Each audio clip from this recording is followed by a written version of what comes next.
अस्सलाम वालेकुम व्यूअर्स। आज की वीडियो का आगाज़ एक बड़ी अपडेट के साथ करने जा रहे हैं। जीटी रोड जो तोरखम बॉर्डर से कराची तक 1800 किलोमीटर की रोड है, उसको अपग्रेड करने का डिसीजन ले लिया गया है फेडरल गवर्नमेंट की तरफ से। और अब ये जो जीटी रोड है, इसको मोटरवे की तर्ज पे बनाया जाएगा। ये डिफरेंट आर्टिकल्स डिफरेंट न्यूज़पेपर्स में जो शेयर हुए हैं, वो कटिंग भी मैं आपको शेयर कर रहा हूँ। और आज की वीडियो में ये जो मीटिंग हुई है हाई लेवल की, इसमें क्या डिसीजंस लिए गए हैं और किस तरह से मोटर इसको जीटी रोड को मोटरवे की तर्ज पे अपग्रेड किया जाना है और इसमें कौन कौन सी चीज़ें शामिल होंगी, ठीक है, और कितने रोया मोटरवे होगी। सारी चीज़ें ईच एंड एवरीथिंग इस प्रोजेक्ट की, ये जो अब आगे एग्जीक्यूट किया जाना है, मैं डिटेल में डिस्कस करने वाला हूँ। इंटरेस्टिंग वीडियो है, पूरी देखिएगा। और स्टार्ट करने से पहले मेरी एक छोटी सी रिक्वेस्ट होती है कि चैनल सब्सक्राइब कर लिया करें, वीडियो पसंद आई तो लाइक किया करें, शेयर किया करें, ताकि इस तरह का कंटेंट सब तक पहुँचे। तो सबसे पहले मैं आपको ये आर्टिकल है डॉन का, ये भी शेयर कर देता हूँ, साथ साथ आप ये भी देख लें और मैं आपको ब्रीफ कर देता हूँ बेसिकली हुआ क्या था। एक हाई लेवल मीटिंग हुई थी जिसमें मिनिस्टर फॉर कम्युनिकेशन जो हैं फेडरल गवर्नमेंट के, अब्दुल अलीम खान साहब, उनके अंडर ये मोटरवेज़ हाईवेज़ के सारे डिपार्टमेंट्स इनके अंडर आते हैं। इन्होंने एक मीटिंग कॉल की थी और फेडरल गवर्नमेंट ने बेसिकली एनएचए ये कम्युनिकेशन का जो बजट है, उसको यूटिलाइज़ करने का टारगेट दिया है ये फेडरल मिनिस्टर को, अब्दुल अलीम खान साहब को। तो इन्होंने वो बजट यूटिलाइजेशन के लिए एनएचए के हुकाम को बुलाया था। प्लानिंग, मिनिस्ट्री ऑफ प्लानिंग के जो है वो रिप्रेजेंटेटिव थे, ठीक है, और डिफरेंट डिपार्टमेंट्स के रिप्रेजेंटेटिव को बुलाया था, मीटिंग कंडक्ट की थी। एनएचए के चेयरमैन ने ब्रीफिंग दी थी कि हमारा इंफ्रास्ट्रक्चर जो लेटेस्ट इंफ्रास्ट्रक्चर है वो कैसा है जीटी रोड का, और रिपेयर मेंटेनेंस डिफरेंट ऑप्शंस की प्रेजेंटेशन हुई थी कि जीटी रोड को अपग्रेड करना है। और तो इस पे और फंड्स यूटिलाइजेशन करनी है जो हाईवेज़ के लिए, मोटरवेज़ के लिए रखा गया है। क्योंकि आपको पता है कि एनएचए यानी कि जो मिनिस्ट्री ऑफ कम्युनिकेशन के अंडर कुछ डिपार्टमेंट्स हैं जो अपना रेवेन्यू खुद कलेक्ट करते हैं, तो एनएचए भी अपना रेवेन्यू कलेक्ट करता है। और उसके रेवेन्यू से ही कुछ रेवेन्यू और कुछ गवर्नमेंट का जो पीएसडीपी है, उसको यूटिलाइज़ करने के लिए ऑप्शंस मांगे गए थे कि जीटी रोड को अब किस तरह से जो है अपग्रेड करना है। तो प्रेजेंटेशन में एनएचए चेयरमैन ने ये बताया था कि जीटी रोड को हम डिफरेंट ऑप्शंस बताए थे कि इस तरह से अपग्रेड किया जा सकता है। पैच वर्क्स करवाए जा सकते हैं, रिपेयर मेंटेनेंस करवाई जा सकती है, चौड़ा किया जा सकता है। लेकिन डिसीजन ये हुआ था कि अब ये जो जीटी रोड है, इसको पेशावर तोरखम बॉर्डर से लेकर कराची तक अपग्रेड करना है। और किस तरह करना है, ज़िला बाय ज़िला करना है। और इसको, ये जो 1800 किलोमीटर की टोटल लेंथ बनती है, इसको मोटरवे के स्टैंडर्ड्स पे, जो मोटरवे जैसे आपको पता है मोटरवे के ख़ास स्टैंडर्ड्स होते हैं जिसको कि जिसकी बेसिस पे मोटरवे बनाई जाती है। मोटरवे पे जो है वो 3 लेन्स एक तरफ होती हैं, 3 लेन्स एक तरफ होती हैं, ठीक है। इसके अलावा कंट्रोल्ड एक्सेस होती है मोटरवेज़ की। इसके अलावा बहुत इसके प्रोटोकॉल्स होते हैं। वेट जो है वो एक ख़ास लिमिट का वेट अलाउ होता है, ठीक है। उसके लिए वे स्टेशंस होते हैं, वैसे तो जीटी रोड पे भी बने हुए हैं लेकिन इतने इफ़ेक्टिव नहीं है।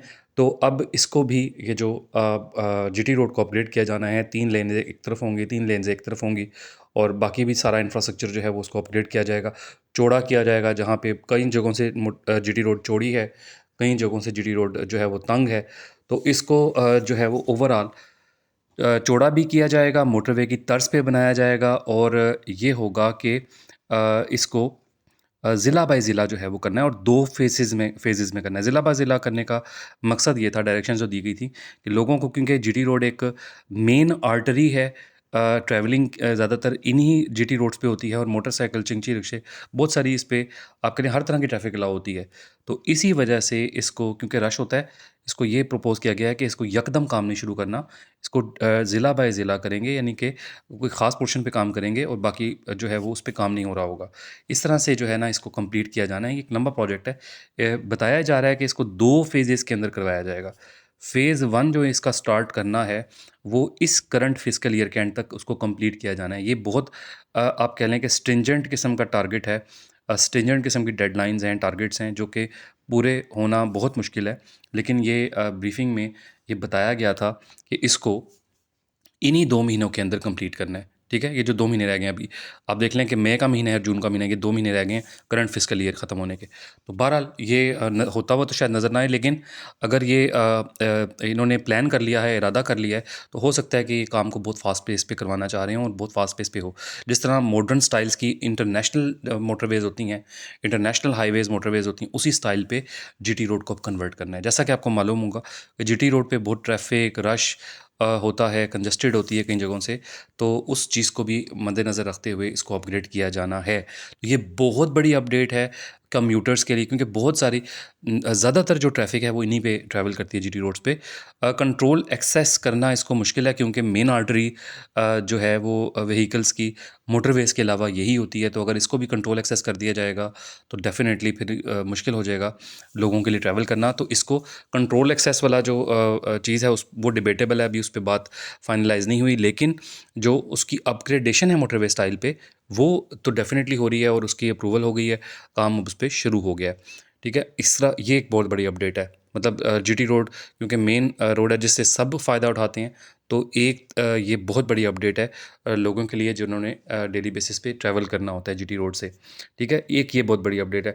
इसके अलावा जो इस मीटिंग के अंदर एनएचए के चेयरमैन ने ब्रीफ़ दिया था बहुत सारे और प्रोजेक्ट्स के हवाले से, जिसमें जो कम्युनिकेशन एंड वर्क्स के कम्युनिकेशन के जो मिनिस्टर हैं अब्दुल अलीम खान साहब, उन्होंने क्लियर कट डायरेक्शंस दे दी हैं अब एनएचए को भी, क्योंकि एनएचए के अंदर भी बहुत उखाड़-पुछाड़ हो रही है।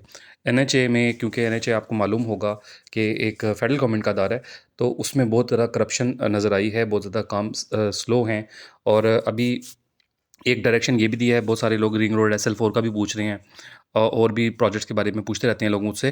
तो ये बड़े प्रोजेक्ट्स को यही एग्जीक्यूट कर रहे हैं ना, एनएचए एग्जीक्यूट करेगा। लाहौर साहिवाल भावल नगर मोटरवे को भी एनएचए ने एग्जीक्यूट करवाना है। बेशक एग्जीक्यूट करवाने का मतलब ये नहीं है कि एनएचए ने खुद काम करवाना है, खुद काम करना है। इन्होंने कॉन्ट्रैक्ट आउट करना होता है, और कॉन्ट्रैक्ट आउट करने के भी बहुत सारे प्रोसेसेस होते हैं जिनको इन्होंने फॉलो करवाना होता है। टेंडरिंग करनी होती है, और उसमें जो है वो अपनी रिक्वायरमेंट्स देनी होती है, सुपरविजन करनी होती है, क्योंकि काम तो डेफिनेटली क्लाइंट तो एनएचए है ना। तो एनएचए की रिस्पॉन्सिबिलिटीज़ बहुत ज़्यादा हैं, और एनएचए में जो देखा ये गया है, जो डिफरेंट रिपोर्टिंग हुई है मिनिस्टर फॉर कम्युनिकेशन को, उसमें पता ये चला है कि यहाँ करप्शन भी है और यहाँ सुस्त रवि का शिकार है डिपार्टमेंट। तो उन्होंने क्लियर कट जो है वो सर्जनिश भी की है डिपार्टमेंट की, और उनको कहा है कि आगे फास्ट पेस पे काम करवाए जाएँ। और आपको मालूम होगा कि रिंग रोड का काम भी पेंडिंग है एनएचए की वजह से। जो पंजाब गवर्नमेंट है, उन्होंने अपने हिस्से का 50%, क्योंकि आपको पता है कि ये प्रपोज़ जो किया गया था रिंग रोड लाहौर का, रिंग रोड एसएल4, ये फेडरल गवर्नमेंट ने ही अनाउंस किया था कि इसको कंप्लीट कराएगा, ग्रेटर रिंग रोड को। लेकिन काम सारी जो रिस्पॉन्सिबिलिटीज़ इन्होंने डाल दी पंजाब गवर्नमेंट के कि वो फ़ंड दे। पंजाब गवर्नमेंट ने, फिर इनकी मीटिंग्स हुई थी, उसमें ये डिसाइड हुआ था कि पंजाब गवर्नमेंट 50% शेयर देगी, आगे 50% शेयर जो है फेडरल गवर्नमेंट देगी, यानी कि एनएचए देगा। लेकिन एनएचए ने जो है फर्दर इसको परस्यू नहीं किया, फॉलो अप नहीं किया, और वो चुप करके बैठा हुआ है, इंतज़ार कर रहा है कि पंजाब गवर्नमेंट ही कोई इनिशिएटिव ले। तो सरजनिश की गई है उनकी कि इसको टेकअप करें, इस इशू को, जो भी जिस तरह भी डिसाइड हुआ है आपका आपस में, इसको रिज़ॉल्व करें, और रिंग रोड पे भी काम शुरू करवाएं लाहौर के एसएल4 पे। इसके अलावा जितने पेंडिंग वर्क्स हैं जो एनएचए ने करवाने हैं, उस पे काम करवाया जाए, क्योंकि एनएचए के ज़िम्मे बहुत सारे काम हैं, पूरे नेशनल लेवल पे एनएचए देख रहा होता है। तो इंशाल्लाह आगे आने वाली वीडियोज़ में मज़ीद अपडेट्स एनएचए के हवाले से भी देने वाला हूँ, जो प्रोजेक्ट्स पाइपलाइन में हैं जिनको मैच्योर किया जाना है। इसके अलावा और बहुत सारी चीज़ें आएँगी, आप चैनल सब्सक्राइब कर लिया करें, क्योंकि जब भी अपडेट वीडियो आती है आपको पहुँचती है, ठीक है? जब आप सब्सक्राइब करते हैं तो इंशाल्लाह होपफुली ये वीडियो आपको पसंद आई होगी। पसंद आई है तो लाइक, सब्सक्राइब, शेयर करें। अगली वीडियो में मुलाकात होगी। अपना ख्याल रखिएगा। अल्लाह हाफ़िज़।